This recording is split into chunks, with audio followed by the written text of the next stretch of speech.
Welcome to LOA Today. I'm Walt Thiessen. With me today is life coach and LOA teacher Joel Elston. This is your daily dose of happy. We are so happy you decided to join us today. Joel, the topic today is one that you brought to us. You brought to my attention a book that you found called Bad Therapy, and as soon as I saw the title, all I could think was, well, Joel used to be a therapist and he left the profession to become a life coach. It's something that happens more now than it would have, say, even 10 years ago, but it's still a fairly rare thing to happen. And I got to ask you, to what degree does what goes on in therapy affect your decision to stop being a therapist? Well, I never liked the confines of what a traditional therapist would have to do. You know what I'm saying? I didn't like that. The very stringent, you can't share your own experiences. There's no thinking outside the box. I use multiple methods, modalities. And you need to be very specific. And one of the things, if you're a therapist, and most of the times you're taking insurance, insurance companies almost demand immediately that you have a diagnosis day one. I mean, it's just absurd. It's just insurance companies want a diagnosis day one. And anybody that gives a diagnosis day one is not doing a good job. And I just said the idea that you have much more latitude in life coaching. And I understand that, not all therapists are quote unquote bad. They're not all bad. And I don't think there's really any of them bad. It's just the system, the way it's set up. And as time has progressed, we have more people in therapy today, kids in particular, than ever been in the history of our country. And our mental health is worse than it's ever been. So that has to tell us something. And so I think that's what this show's about, to deep understanding why. And, the idea of diagnosing children with every ailment on the planet and adults, and it's just sort of an erasure of resilience. And it's not your fault because you have ADHD, or it's not your fault. It really starts programming a system that nobody's accountable. Nobody and people that believe they're disordered behave in a disordered manner. So it's sort of that cycle we're in. And as therapy, trauma, you and I have discussed this a lot. The concept of trauma, and I'm certainly one. Trauma affects people greatly. I believe trauma needs to be processed. But at some point, as I've said millions of times on the show, it feels like there needs to be a period after that. Trauma's processed. Let's go. Let's move forward, and anchoring people to their childhood trauma over and over every session for the rest of their lives has a reverse effect. And this is really going to upset a lot of people, this book in particular, because it really pushes back. And I don't necessarily agree with everything in the book, but the concept, I really believe that we're quick to take our kids to the doctor. I have a young man, 12 years old, ended up his parents called me sort of frantically. He went to see his just a general practitioner doctor, just the pediatrician, right? Mm-hmm. And he said, I've been feeling, I'm really sad, and I'm just not feeling myself. And the doctor gave him Prozac. Oh my! Without, and he's a pediatrician. I love pediatricians, but he didn't refer to a psychiatrist. He didn't refer to therapy. He said, well, here, try some Prozac. Let's see if that helps. It's like, his parents didn't even start the medication. He's like, well, that seems like a drastic leap. Nobody asked why this kid's sad. Nobody's asked what's going on. And why don't we determine that? Turns out the kid's, his best friend, since he's been 2 years old, they've been friends since 2 years old. His best friend moved across the country. They're not here. That's what the kid's sad. And Prozac had no shot of helping that. Nobody asked that. Wow. And so there's countless cases where we prescribe psychotropic medications for these children. Their brains aren't fully developed. There's no way to predict what a combination of psychotropic medication will do in a developing brain. There is no solid research. I promise you, I don't know what it is, but it's not good. It's not intended to be interrupted that way. So, but the labeling of children, I've had I have a young man that one of the coolest kids I ever met. He's a quirky little guy. He's got ADHD and he has Asperger's. I knew he had Asperger's the second I talked to him. I begged his parents not to get him diagnosed. I said, please don't get. He's getting A's and B's. He holds a job. He's quirky. He's going to, but he has friends and he's not unhappy. And the mom just insisted. So he got a full-blown diagnosis of Asperger's in the autistic spectrum. And he's now behaving as somebody that is disordered. His grades have fallen. He doesn't like working anymore. He thinks he's embarrassed to go to school because he thinks everybody knows he has Asperger's. And it's like, what good was that? That didn't do anything. Yeah. No positive. Yeah. And so this is a big topic of mine. And I'm not anti-therapist. I work closely with a lot of therapists, but we have become a nation of diagnosis. And sometimes it's just, hey, the people that really need medication and the people that really need these interventions in a way, and all this, they are almost not being served because everybody gets thrown all this stuff, and the people that really need it sometimes just they fall between the cracks, or they just brought into the other norms. And and the reason why this in the book, she talks a lot about the idea that you go see, let's say you go see random therapists, a 40-year-old female. She works with adolescents with light depression and anxiety. Okay. So you're going to send that kid to her, and she's going to work with them. It may be very effective. She may refer somebody for medication if you feel that needs to happen.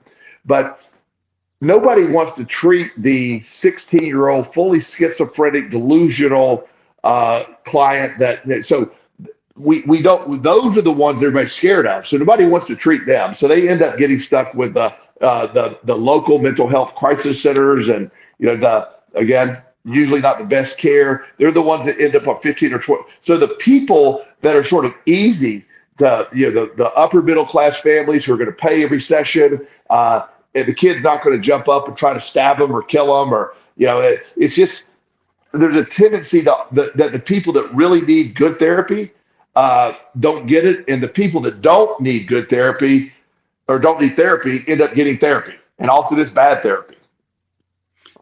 Wow, I have a few reactions to what you're talking about, because you touched on so many really interesting and poignant things in that little bit of a rant there.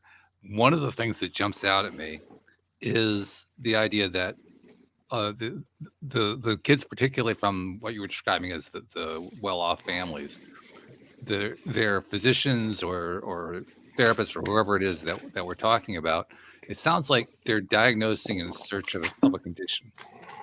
Yes. It's not the other way around. It's not we found a condition, we're going to diagnose it. It's we have a diagnosis, we want to make it fit something.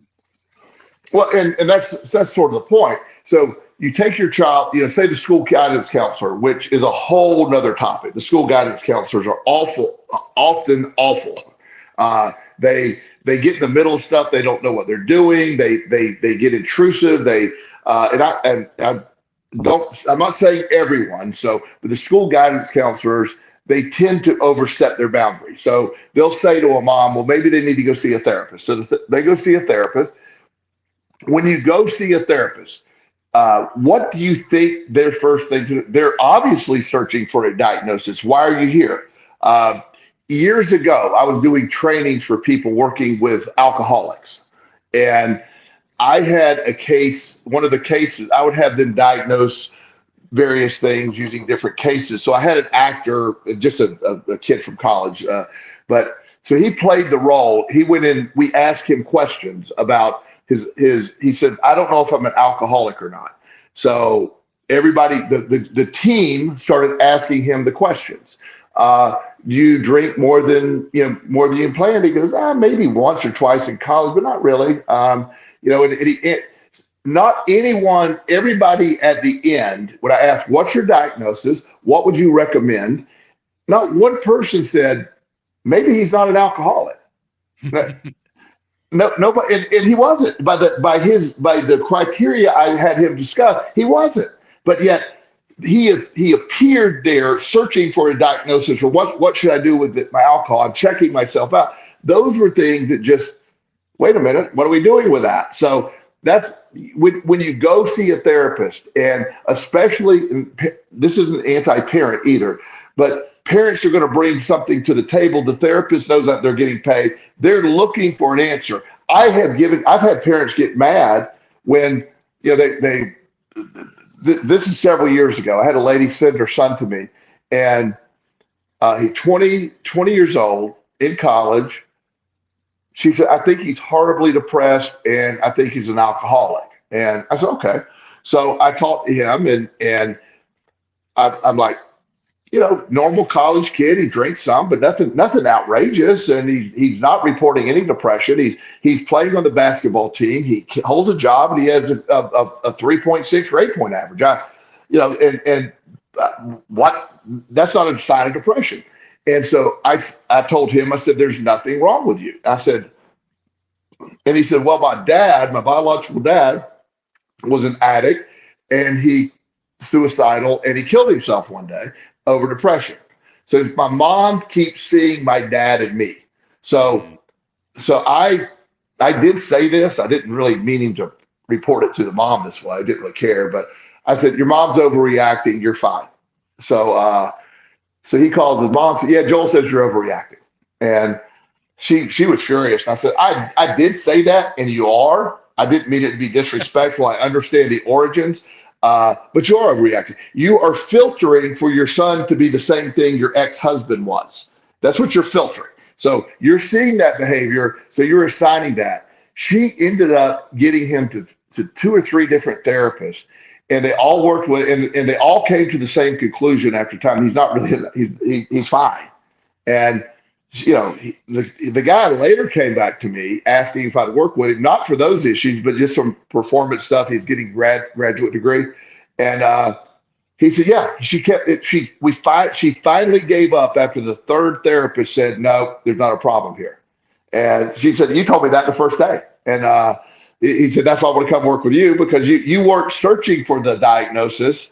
You were, I assume there's nothing wrong with you when you come to me. I just want to help with goals and behavior. Now, if I discover something's wrong, or there is an issue, or somebody's not in touch with reality, obviously I quickly refer them to someone who's, able to be able to help. Because you have access. I work with tons of therapists, but the idea that you start off with it, that something's screwed up, and a lot of it's just based on the parent's perspective. He doesn't. One lady said, well, he doesn't want to work in computers, and that's why she sent him to him. He's like 16.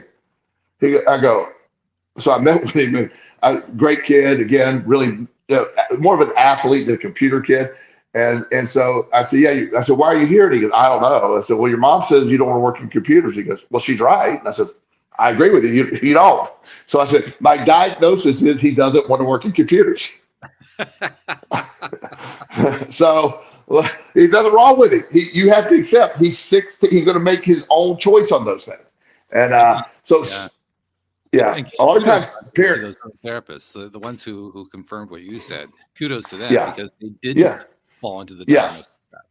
Yeah, and they worked really hard at it, but they realized after several sessions, there's nothing here, and but that idea that we have a society that because of all this, I forget these numbers are off because they're several years old, but at one point there were 270 million prescriptions written for antidepressants in the United States. Geez. That's 2 for every 3 people in the country. Yeah, and now I admit sometimes people are trying different ones or whatever, but even if you filter all that out, it's suggesting that 50% of the people in the United States need antidepressants. The truth of people who have chemical imbalances in their brain that's causing depression or anxiety or whatever their stuff is generally at most 5 to 7%. At most. I don't think it's that high. Now they need it, but in whatever year that it became, the Prozac, I use that, the serotonin uptake drugs.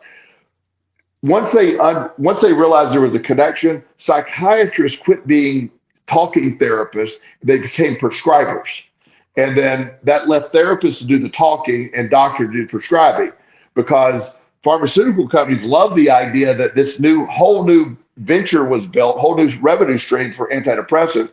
And psychiatrists loved it because they could see 5 or 6 patients in an hour, prescribe a pill, and say, "See me in a month," and see how it's working. And it changed mental health. And it's just I'm horrified at the automatic, when you go see a psychiatrist, the first thing they're going to throw at you is psychotropic medication. It may be needed. I'm not saying it isn't, but you got to get an understanding of the origins of why people are feeling the way they're feeling. If it's situational or environmental, adding or detracting serotonin from your brain is not going to change anything. Yeah. Well, it also reinforces something for me too, which is that if you're throwing medication at complaints of any kind, regardless of whether the complaint comes from the person themselves or from, say, a parent, if you're just going to throw medication at it, then not only are you not doing your job, in my opinion, but you're also perpetuating a false narrative. Yes. And the false narrative is you are sick until proven otherwise. Yes. And one of the things that I program in people is there's nothing wrong with you. We have to adjust your mindset. We have to do these things. And they come with a different model. The other side comes with a different model. We're assuming something's pretty just upset with you. You're not right. You're imbalanced. So we're going to throw some chemicals in your brain and attempt to balance them. Now, even if you read the label of an antidepressant today, and I encourage people to look this up online under they will say, "We don't know how these things work. Here's what we think happens."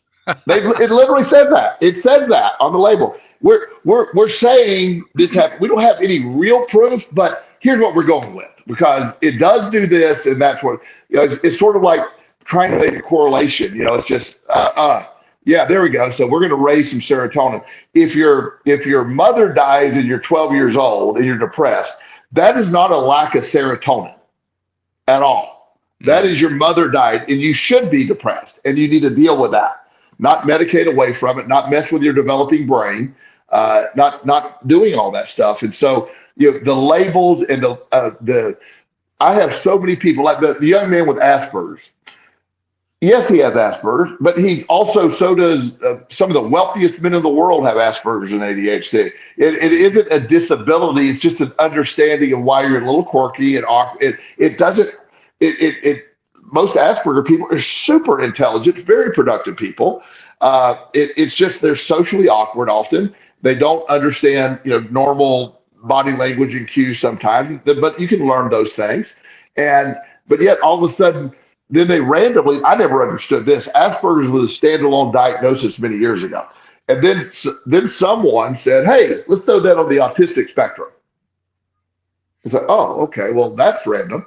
It's like, well, it's so you have the totally nonverbal autistic kids, and that's on the autistic spectrum. They are there, and then you have Elon Musk, one of the wealthiest men in the world, on the other side of it. So they're the same spectrum. Are you kidding?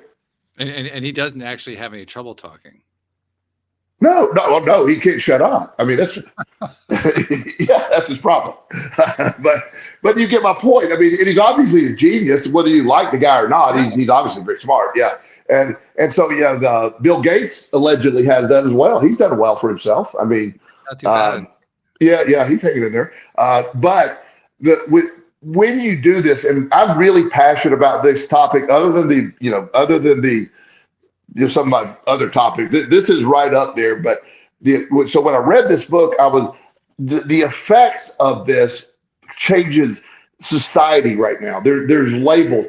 Kids today, they're talking about their diagnosis. I see kids on Instagram that are following me or whatever for my life coaching business. They'll say, "I'm neurodivergent," or "I'm these things." They're literally listing it like, "Oh, well, here's my list of diagnosis." It's just, right. It's just bizarre. And you don't want that label. Like I have ADHD.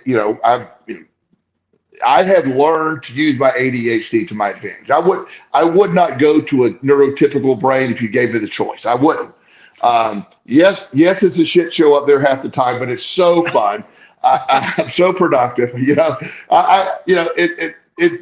I can't imagine not having this brain. And now it was not easy when I was 13, 14, 15, because nobody had any clue what was going on. Sure. But now that I figured it out, it's like, I believe ADHD could be considered an evolution of the brain when you figure out how to use it. Yeah. I remember when Nikki was on the show with us a few months back, and you guys were comparing notes on what it's like at that age to be diagnosed, or even later to be diagnosed as ADHD. And I remember the stories you were telling about how nobody had any clue at all, which was true. I mean, that's been true for a lot of things for a number of years now. Yeah. And this is funny. So when I was 12 years old, I never got anything below an A or whatever I think they gave numbers back in elementary school, but until I got to middle school, I was always the top of everything. Fastest reader, fastest math guy, because everything took place in class. I just had to listen to the teacher say, I figured it out. But middle school, they started giving homework. Well, I'm not doing homework. I'm not going to do it. Just my brain is not going to sit at the kitchen table after sitting there all day and doing it. So I would do fine in class stuff, but I'd never get any homework done.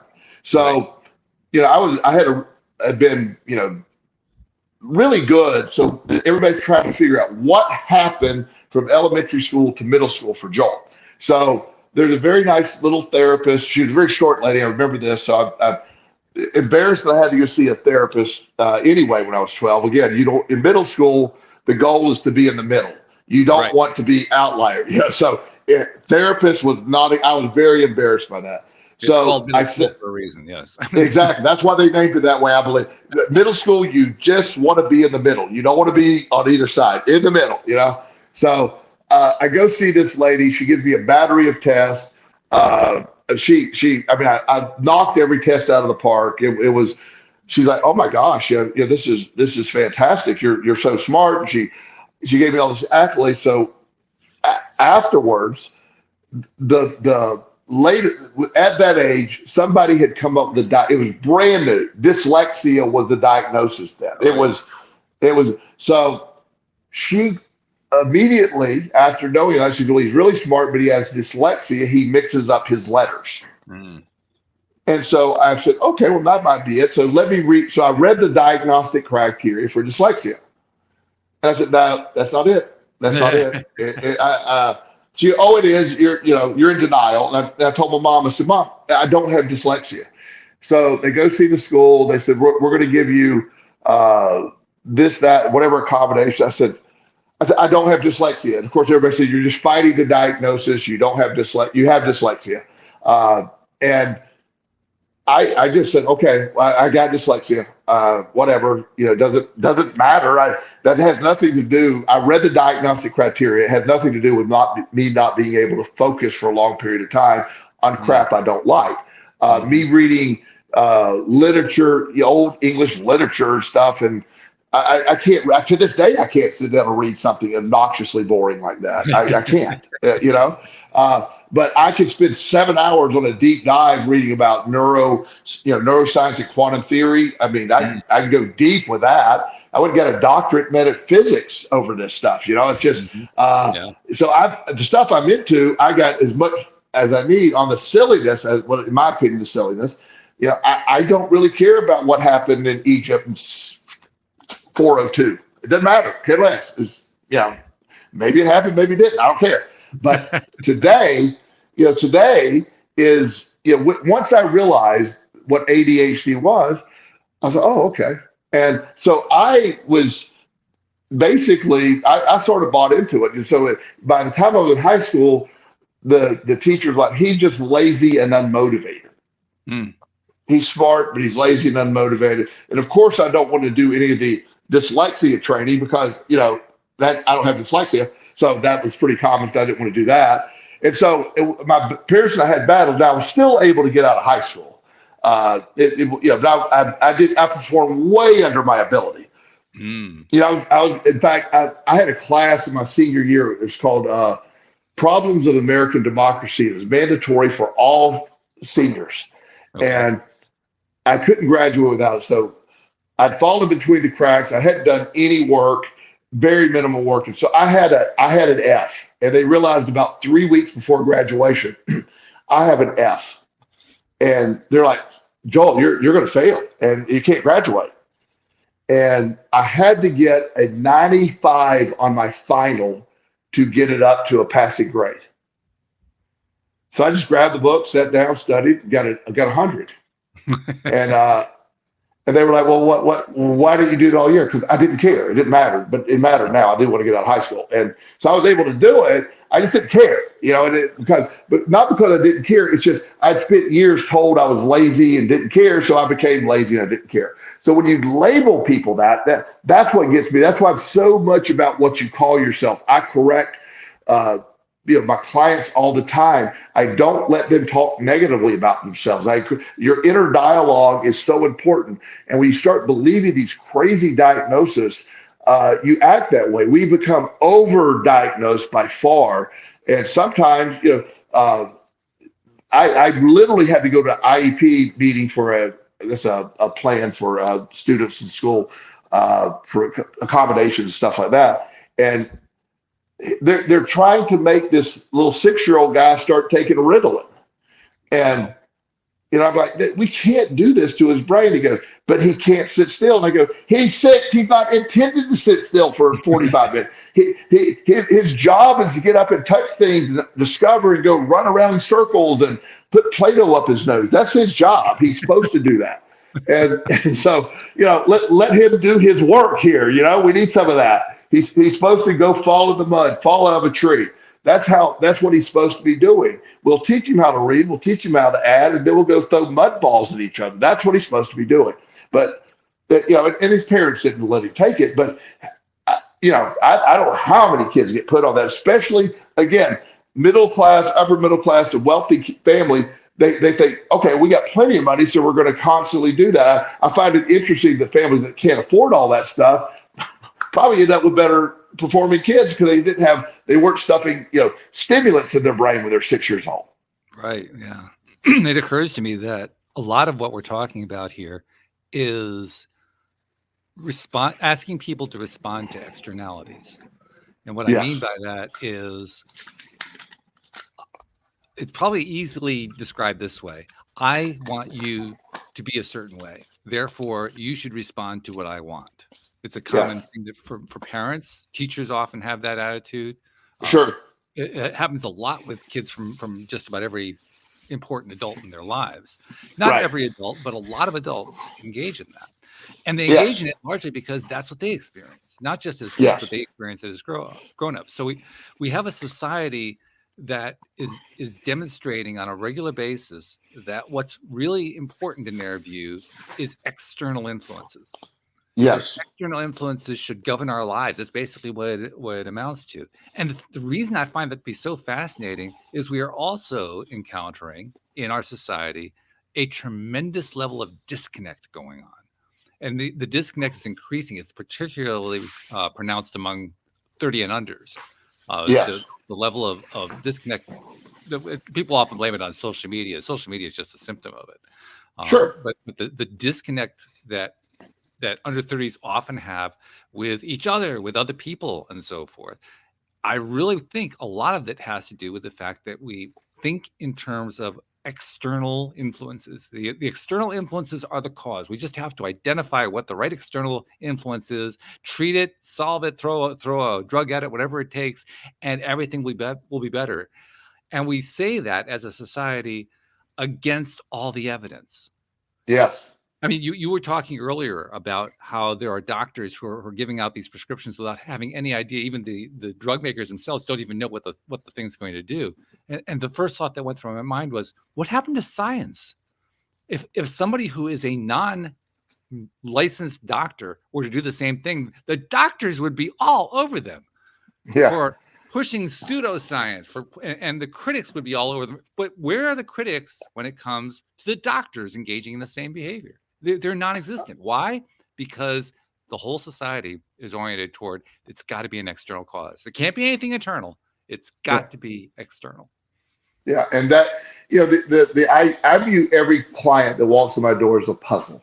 and I like to find out everything environmental, what's going on with their brain, how school's going, how their grades are going, how their job's going, whatever. I want to know it all. And that way we can figure out. Sometimes sometimes it is something like that. Sometimes it is but I want to know and not just say, let's start with worst case scenario and work our way back. Why don't we start with the least invasive process and see if we can't have any improvement? If we need to get to the medication piece, if we need to get to those other things, absolutely, let's do that. And I like that. But don't we also have to start with what is the problem? Is there an actual problem going on here? That's what we have to ask the question. You don't go see, and my opinion, which means absolutely nothing, but that's strictly my opinion, is it means something to me. Yeah, well, thank you. Chiropractors, a good chiropractor is very valuable. I have run across some really helpful, knowledgeable chiropractors that have really helped me, with especially with all my weightlifting and stuff like that. And they're probably 1% of the chiropractors. And the rest of them are just, hey, let me do this and sign you up for 78 treatments and keep you coming back. That's the idea. And so having, the idea, so a lot of chiropractors get a bad name because the majority are, in my mind, semi-scamish. But the ones that are effective are great. It's like anything else. Try to, if anybody wants a fun experiment, even if you don't have any back pain, just go to chiropractors will often have a sort of a deal like, here, $50, we'll do 2 x-rays, give you an adjustment and whatever. Go see a chiropractor. Even if you feel great, I promise you there's going to be something wrong with your spine that's going to require about 10 sessions of adjustments. I promise. It's just, you don't go see a chiropractor and go, there's not much I can do for you. I think you're good. Go back, just keep doing what you're doing. And that's pretty much any doctor. When you go to a doctor, they have a bias toward diagnosis. That's their job. I'm not upset with that, but they need to teach. Why don't we have a bias toward there's nothing wrong either? Why don't we start with, is there, how minimal is this? But the question isn't often asked. It's just assumed. And I don't, as I said before, I don't like random diagnosis based on one session or one, basically go take the average 14-year-old male and send him in a therapist's office who's going to diagnose it. He's not giving any real answers. It's the first thing. Trust me, unless you don't know 14-year-olds, you think one's going to sit down and say, well, let me tell you the truth here. They're just going to ramble on what you want to hear. And just, I want to get out of here as quickly as possible so I can go play video games. That's what he wants to do. And so the lack of a connection, the lack of understanding, the overdiagnosis, societal view toward that is, it goes deeper than just therapy, but therapy has gotten out of hand. Our mental health crisis in the United States is far worse than it's ever been. I live in Virginia, and it is laughable what our mental health system is here. I'm a private practice. I'm a life coach. I don't take insurance. I have a waiting list. The people that could really benefit from me, unfortunately, can't reach me. I do some, pro bono sessions and stuff like that, but it's a drop in the bucket to be able to reach those people. And they're automatically set to, well, it's just a medication wheel for them. And then once you're on one medication, you're stuck on another, your appointment's forever. The doctor, this sounds so hateful, but if you go work we have a thing called a community service board system. That's what they call the mental health facility, community service board. Every one of them they're in counties. So like in my county of Hanover County, there's a community service board here. It is millions of dollars in debt every year. It's poorly run. The staff turnover is outrageous. So, do you think that the highest, the best of the best therapists, what I want to do? I want to go work for the Hanover Community Service Board and make 1/3 of what I can make in private practice, because I just want to do that and then deal with the bureaucracy and the constant turnover and the state, the inefficient way state runs any government. That's how they're ran, and it's absurd. And you can't get help. I have people that are in desperate need. People reach out to me all the time.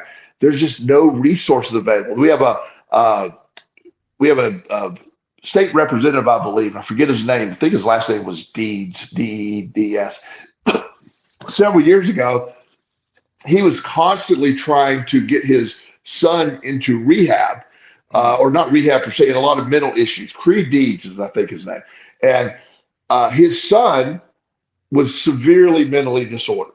And I don't know all of the details, and I can't recall it all, but his son ended up shooting him and killing himself after his.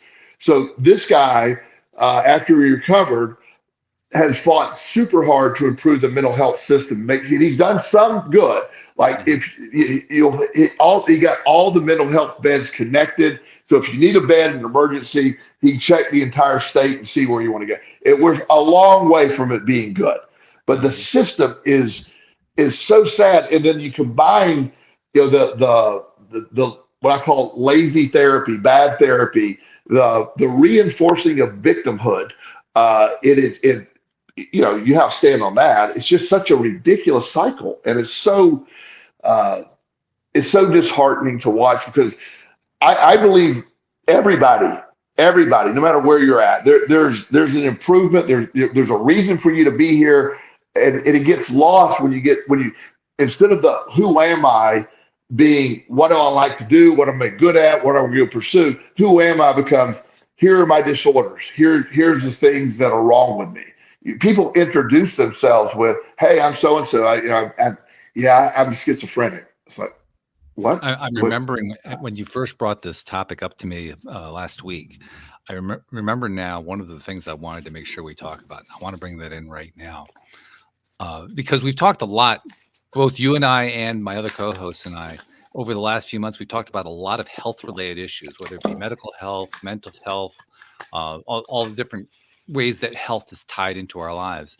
And during that time period, I have given the opinion here on the show many times in many ways that we really don't deal with health anymore. We deal with sickness, we deal with illness, Yes. we deal with injury, and we call it healthcare, but it's not Yes. really health, which begs a very important question. A question that medical science is loath to answer, a question that psychology and psychologists and mental health professionals are loath to answer, which is, what is health? And more precisely, what is health without reference to disease, illness, chronic condition, injury, all the things that we normally say are the opposite of health? Well, they aren't really opposites. I mean, truly, if you're healed of a sickness, it doesn't mean you're well. It just means you no longer have the sickness. It doesn't mean that you're healthy. It just means that you no longer have that particular condition. So what is health? Because that to me is the one thing that it's the so-called elephant in the room. Nobody is willing to face up to the fact that we don't really have a clear idea of what health is. That's like so many things, it's perspective based, depending who's telling you. But for your body, my mind of health is have a strong immune system, to have a great outlook on life, to get up and we're not on this planet to be miserable and whiny. We're not here to be sick and rotting. We're here to be able to perform, be able to move forward. I push my body beyond belief in the gym every day, and the side effect of all that ridiculous weightlifting is for me. Besides incredible health. 500 pounds, you mean? Yeah. 500 pounds is pretty cool too. But the side effect is unbelievably perfect health. I feel fantastic. That's a side effect from it.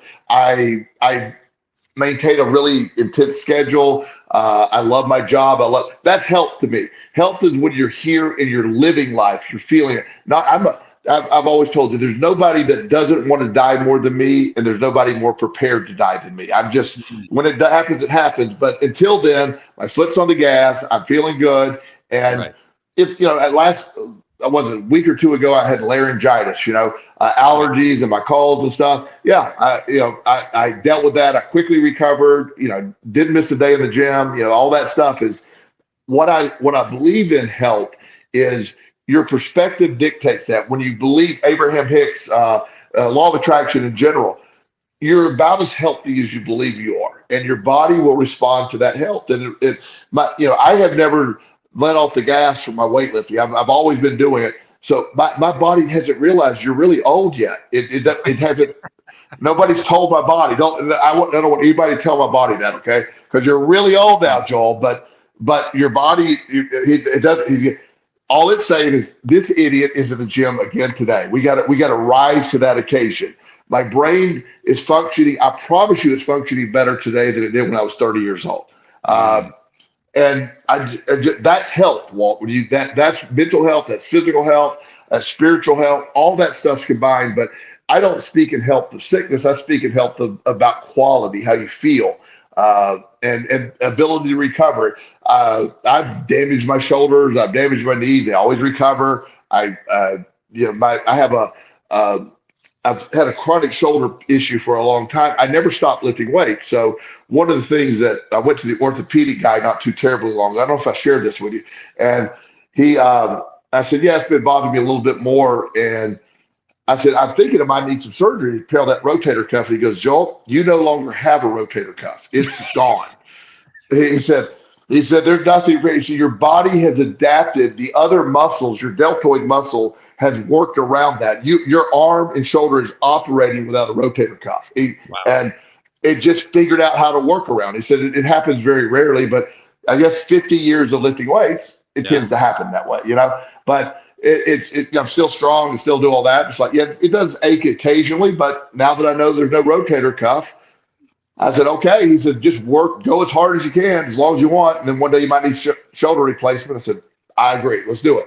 And, it's fine. So health is about really, I want to get the most out of my body. I want to keep my mind sharp. That's what health is. And when you start telling everybody, I really avoid doctors. I really don't like going to doctors because they're looking for stuff. I had to have an X-ray for a physical I had not too long ago. So they made me get a chest X-ray. I was getting a life insurance policy, and they wanted to do a chest X-ray. So I go to get the chest X-ray, and so the guy comes back and he goes, "Ugh." He said, "There's a spot in your lung." You told me this story. Yes, that's why I'm laughing. And I'm like, no, I've never smoked. I'm good. And he goes, no. He said, "There's a spot." He said, he said, we have one or two things. I could go ahead and do an MRI on you, and we can see, or you can go set something up. I said, no, I'm not leaving here thinking I might have lung cancer. I'm not walking out the door without lung cancer. So I have to wait 90 more minutes. They do this. They give me this contrast stuff, which makes me want to throw up sometimes. And they did the CT scan, and it was like, no, there's nothing there. That was a spot on the X-ray machine. It was a false reading. Yeah. But if I would have left that day believing I had lung cancer or potentially had lung cancer, my mind would have been focused on that. I wouldn't leave without that. I mean, and if I would have had it, I said, let's cut it out right now. Let's just get it right. Let's not hesitate. Let's get rid of it. But there's nothing there. So your lungs are perfectly clear. Your heart's perfectly fine. Everything's operating perfectly. But if I would have left without knowing that my lung was clear, that would have been a miserable mutt before I could have an appointment with somebody else. I'm reminded of the TED Talk that Sean Aker, who we both admire, positive psychology guy, the TED Talk that he gave when his book, The Happiness Advantage, came out. And I remember exactly how the talk starts. The talk starts with him saying, and you see a screen come up behind him with a graph on. He says, I was told that when you do this talk, you should never lead off with a graph. I'm going to lead off with a graph. And the reason I want to lead off with this graph, as you can see, and you look at this graph, and it's this perfect, absolutely perfect hyperbolic curve. I mean, the mathematician couldn't draw it nicer, except for one dot that's above it. Yeah. Right? And he says, you can see from this curve just how good my results are, except for that one dot up there. That one dot is messing up my data. But fortunately, because of the laws of statistics, I can remove that dot because it's messing up my data. Yeah. And then he makes a really great point. His great point is, but as a positive psychologist, what I realized is I don't want to study that curve. I want to study that dot. I want to study that outlying piece of evidence, because that dot, if I can understand what caused that dot, I can move the whole curve up. we have, I love that. And, I try to not say the same thing every show, but your mind, as I said, your mind is about as healthy as you believe you are. If you believe you're healthy, your body's going to respond with health, usually.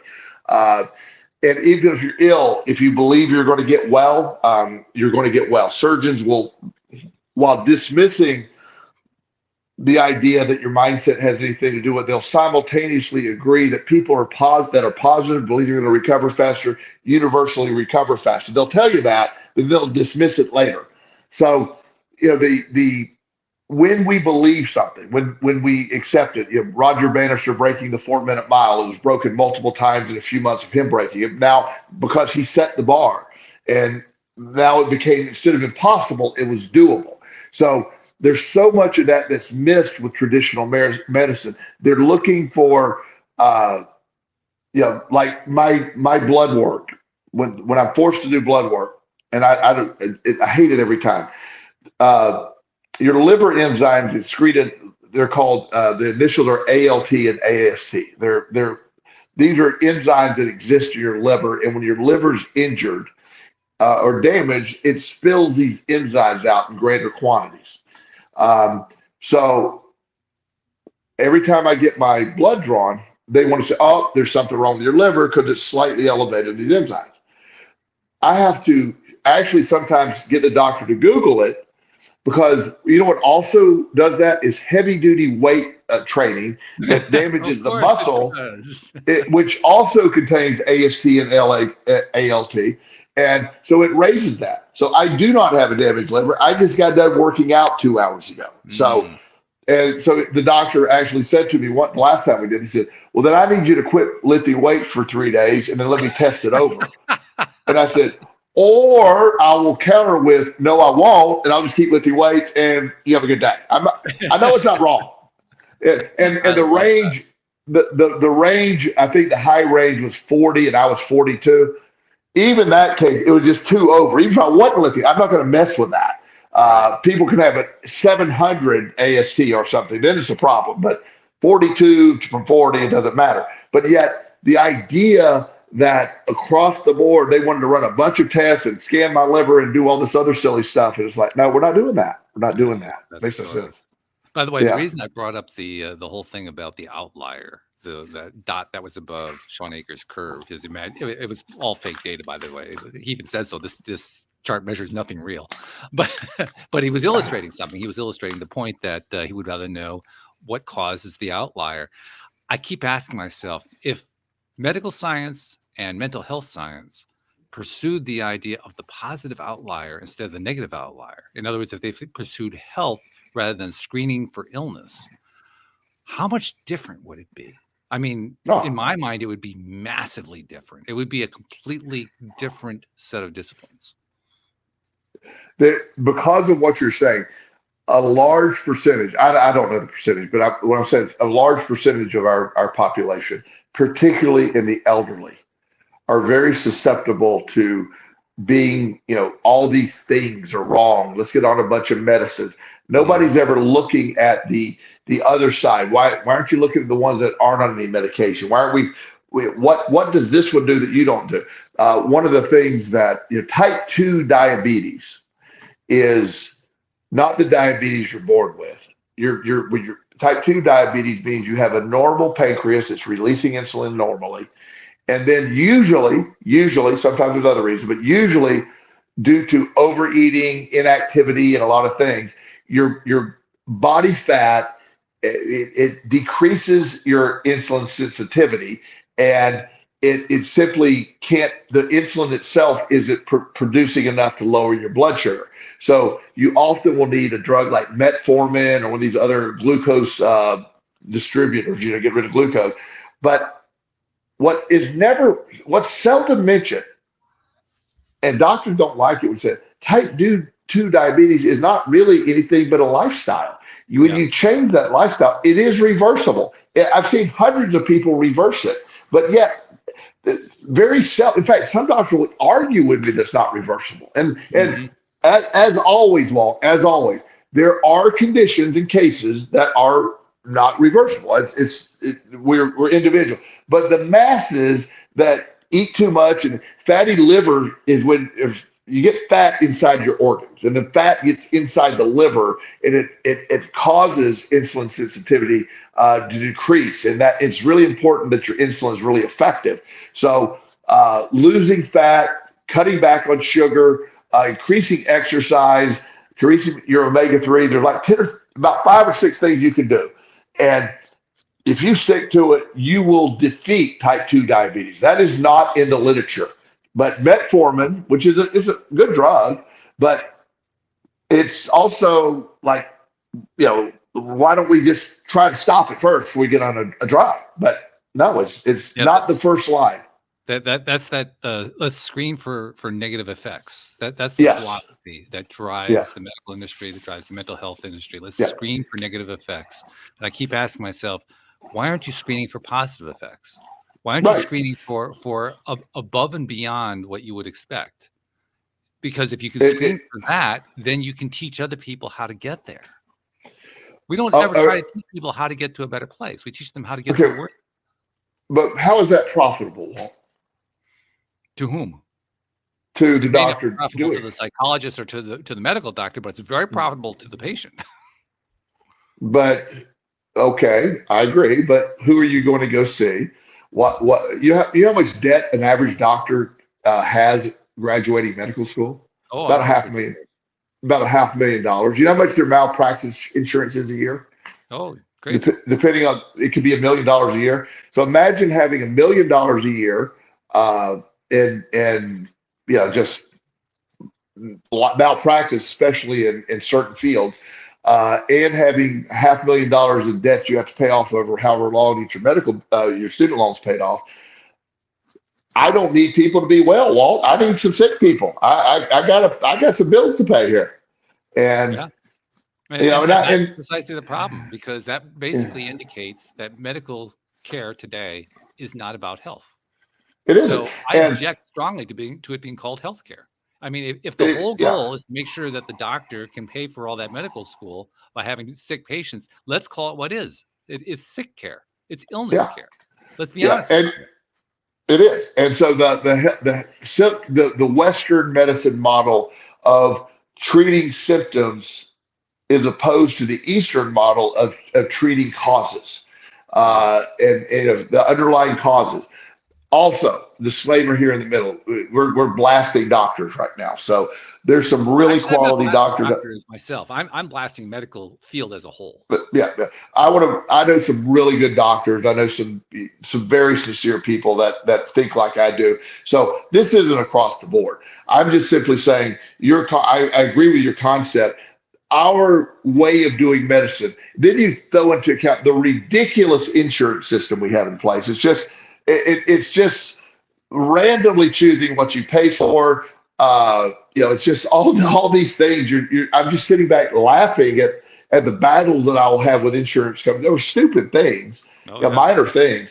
And so the system itself has become it's a money-making machine built on a sickness model. There's not a wellness model out there, and that's your point. That's my point. That I think is what's wrong. That's the part that needs to get fixed. Right, and we circle back all the way back to the book that we're talking about, the bad therapy. That same model exists there. Exactly. Where you're driving people to say, your son, he's jumping up and down, and he's spinning in circles, and he just can't sit still, and the other kids are disrupted. He pulled this little girl's hair, and I think he needs some heavy duty stimulants. I mean, something to knock his ass out, basically. Let's put him sitting down. The brain is developed. He's in the middle, 6 to 10 years old. The neuroplasticity that's taking place in the brain, it's at 25 times the rate of any other time in your life. So it's just programming time. He doesn't have time to sit there and hear your stupid story about Red Riding Hood. He needs to get out and I need to touch some stuff. I need to see what makes this work. That's what that brain's doing. That's what it's supposed to. But yet, a normal 7-year-old appears to be hyperactive based on he can't sit still. a 7-year-old should not be able to sit still. That's the point. It's so lost in that we're not understanding what we all get sad, we all get upset, we all have anxiety. Being a kid today is far harder than any other time in the world with all they're exposed to, and it's really rough being a kid right now. And social media is a part of that. As you said, it's not the sole cause, but it just sort of it amplifies everything up. Every bit of gossip used to require everybody to call everybody at night and talk to them about it. It's instantly sent out to 1,000 people on your Snapchat, and I mean it's like they're scared to be away from their phone because of the quote unquote breaking news of all the gossip. And so it's a really hard time to be a kid. And now we're going to go diagnose them. We're going to tell them you got to use hand sanitizer before you come in. You know, when I grew up, we're playing in cow pastures, and there's a creek. My mom yelled at me one time because there's a creek where my uncle had a farm, and I'm drinking out of the creek. You know, I didn't want to run up to the house and get water. And in retrospect, that basically is Poop Creek. It's in a cow pasture. So, yeah, I'm just sitting there drinking poop water. I didn't die. I don't know if I got sick or not, but I mean, I'm simply, my immune system saying, God, he's an idiot. Let's fix this, this kid drinking poop water. But, the idea today is just we sanitize and we protect and we take away a lot of the stuff. When I was a kid, my parents had absolutely no clue what was going on. And I mean, literally no clue. My mom passed away with never knowing 90% of what happened in my childhood. We were wild, and probably too wild, to be honest with you. It's next level. Right now, I know where my son is because I have a Life 360 app. I know how fast he was driving when he got there. When he comes in the house, I got cameras all in the doors. He will never be able to sneak a girl into the house without me seeing him on the camera. Do you know how many girls I snuck in my house? Oh, I have no idea, but it's probably more than zero. It's more than zero, probably less than 100, but somewhere in there. So, and there's nobody getting caught. We would get on our bikes and ride 7 miles across town, and nobody knew that. We never said, "Hey, Mom, I was on the other side of town today." Nobody knew that. I'm not saying that's good, but today that free range kid isn't out there. And it's you look at my neighborhood on a summer afternoon, on any given day when school's out, you don't see a single child. We have so many kids in my neighborhood. It's just, but you don't see it. If you go down the pool, there'll be a lot of kids down at the pool, but they're all in their house playing video games. They're not out doing the stuff, that we used to do. Yeah. And so everything's changed. So when we start talking about like bad therapy and we've lost, I'm not some ranting, the brain and your mind, your self-esteem and your inner dialogue, we're not working on that with kids. It's like, well, we got to fix it. My son's depressed because he's upset. Well, maybe he needs something, but possibly, what if we look at other ideas? Why don't we try to get to know what's going on, try to come up with coping mechanisms that don't require a gigantic change in your serotonin and other chemicals in your brain? And by the way, how about looking at the solutions that address problems that really don't have anything to do with what the parent wants or what the teacher wants or what the administrator wants for the kid? Because what they usually want for the kid really has nothing to do with the kid. It usually has to do with the adult not wanting to put up with something. Well, and one of the things I will often do with clients is when I start a new client, this happened the other day, I will meet with the mom and dad first without the client because I haven't met the client yet. So I'll be able to hear what they want to say, right? Right. And once I meet with the client, I don't have that latitude. So I meet with the parents first, and I will hear what the mom says. It's often very different from what the dad will say, but I'll gather that. And then the kid comes in, and I will say, "Why do you think you're here?" And often it's like, "I have no idea. My mom told me to come." I said, "Why do you think your mom wants you here?" And he'll list pretty much what the mom says. And I said, "How do you feel about that?" And he's like, I just, that's her thing. She's about that. She's mad because I don't do this, or, the neighbor. One kid told me the other day, said, my mom's mad at me because my neighbor's son, who's 14, a year younger than me, is doing coding work and making money. And I don't want to code, and she's mad because the neighbor's kid looks so, he's making money, he's 14, and his mom's bragging about it in their little chat group. And I'm out there, sneaking porn on my phone and going out and playing, video games.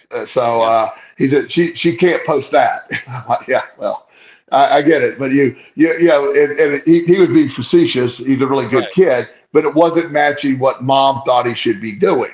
Exactly. And, you have a lot of that. So this isn't I'm not condemning parents. I'm not condemning doctors. It's just we have gotten into a system that's upside down. It's backwards.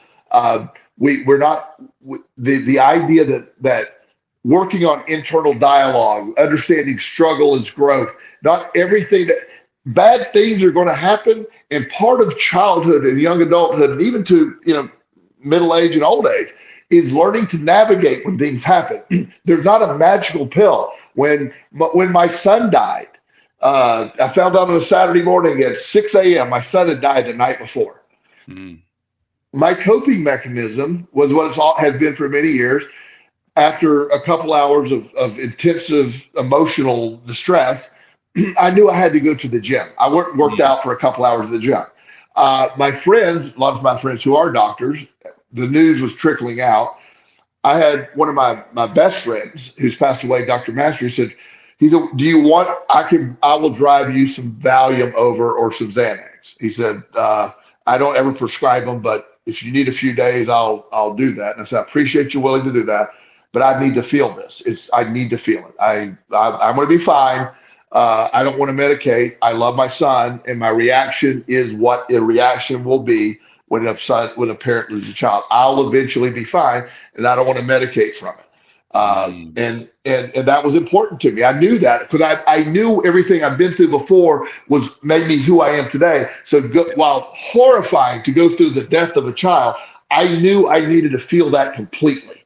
I needed to experience that. I needed to come out on the other side of it. It was miserable. I pray no one listening ever has to go through that. I didn't want to medicate from it. I needed to feel that. And we have sort of lost that concept. I'm reminded of a story. This will be my last contribution, and then you can do your wrap up. But I'm reminded of a story that's told about an Eastern guru / teacher who had a student who was trying to learn some very basic lessons in life, and the teacher gave him a cocoon and said, I want you to watch this cocoon. I want you to watch what happens and report back to me. And so the student very carefully started watching the cocoon. He was observing it every day. And then one day he saw the cocoon starting to break apart. And he saw the moth inside struggling to get out. And he said, oh my God, I'm responsible for this thing. I have to do something here. So he goes over and he pulls the cocoon open, and the moth comes out, and then 5 minutes later dies. And he says, oh no, I can't believe I didn't open it fast enough. He very sadly, a few days later, talks to his teacher, and his teacher said, no, your mistake wasn't in helping the moth. Your mistake was that you helped the moth at all. Because the moth needed to beat its wings in order to open that cocoon, in order to strengthen its wings enough to live. You took away its ability to live because you took away its ability to fight through it.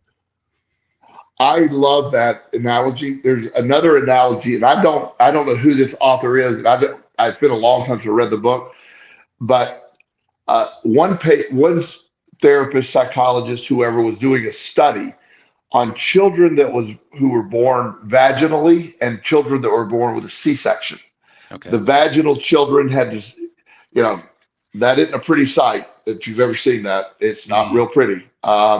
It's hard to get out of that. It's not pleasant. I can imagine it's painful. I know it's painful for the mom. I can't believe the kid's enjoying it either. But a C-section, you just simply cut that open, gently pull the child out. It didn't have, and the author of the book was indicating that kids that were born of C-section tended to have less resilience than people who were born vaginally. I I want to look it up now and get more accurate. I don't want to start saying things that are wrong, but I remember thinking that's an interesting perspective because the struggle is growth. The strengthening process. We were put here. Our bodies are incredible. Our minds and body are incredibly resilient. We were put here to struggle and grow. We were put here to overcome. We were put here to. We weren't put here to sit here and just sit in safety and take pills. Our immune system is strengthened by all the stuff that we're exposed to. Our muscles grow by struggle. I'm in the gym and my muscles, they have no choice. They better grow. They got to keep up.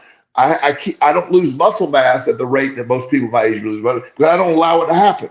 Your bodies were built for action, and that's how they grow and sustain. And when you cut back on that action and you cut back on those other things, that's why we talked before about retirement kills people. The body will meet the demands you put on it, but the moment you stop demanding, it quickly starts deteriorating. So the idea that we, making things easier and coddling, and I'm not this hardcore. Me. I'm not that guy. But You're not that guy. I love that. Yeah, I'm not that guy that's go toughen up and do that. I understand everybody goes to things. We need to be gentle with people. But at the end of the day, the idea that we're going to take the struggle out of life. I work with a lot of wealthy families. And when I say wealthy, I'm talking billionaire and above kind of people, not just normal 100 million not people. Not the normal millionaire type. Yeah. And I am saddened to see the misery of usually the grandson, the 35-year-old grandson of your grandpa's retired. He's left with unbelievable money, never had to do anything in his life. He's 35 years old. He's sitting up in his mansion in Palm Beach, miserable, just hating life. He never accomplished a thing. He's looking for things to complain about. He's screaming at the Fox News channel all day for all the atrocities. And that's a real case. That's a real case. And I believe it. Of all the people I work with, he is one of the saddest, most miserable people I know. And he has a net worth of about $900 million. Wow. Yeah. And he's miserable. And he has tried to buy his way to happiness. It's never enough. It's never enough. And he was robbed of his poverty. He was robbed of his struggle. His grandfather, who made this incredible fortune, started in the Depression and just fought his way through it and became incredibly wealthy, working 80-hour weeks, working, building these empires. And his grandson never has worked a day in his life. He went to some private college that he just partied the entire time and got his degree. Just sort of here's $100,000 semester college, and we got our degree. And so it looks good.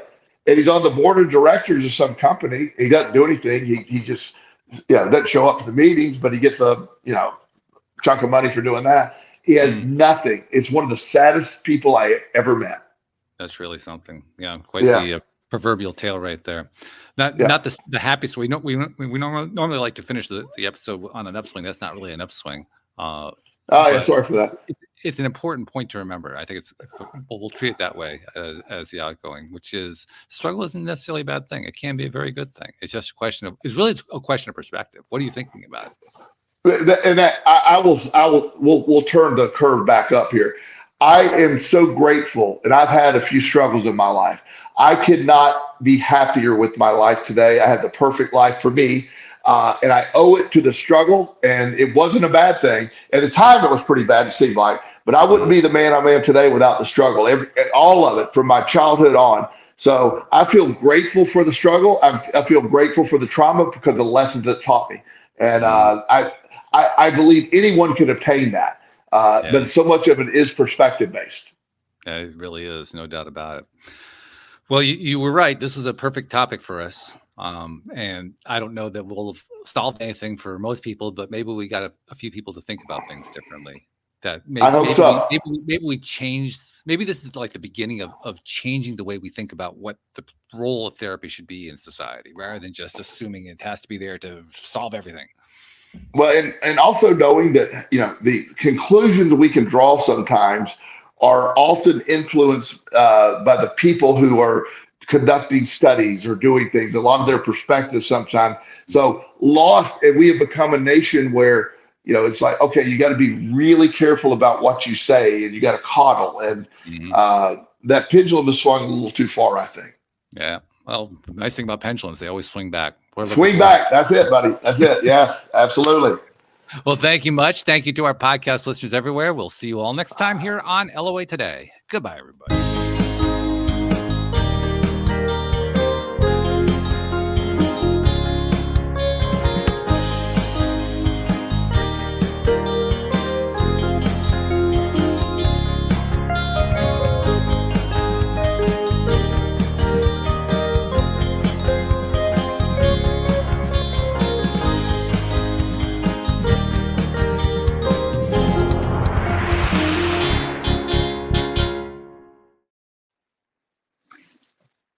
Got a little guy here.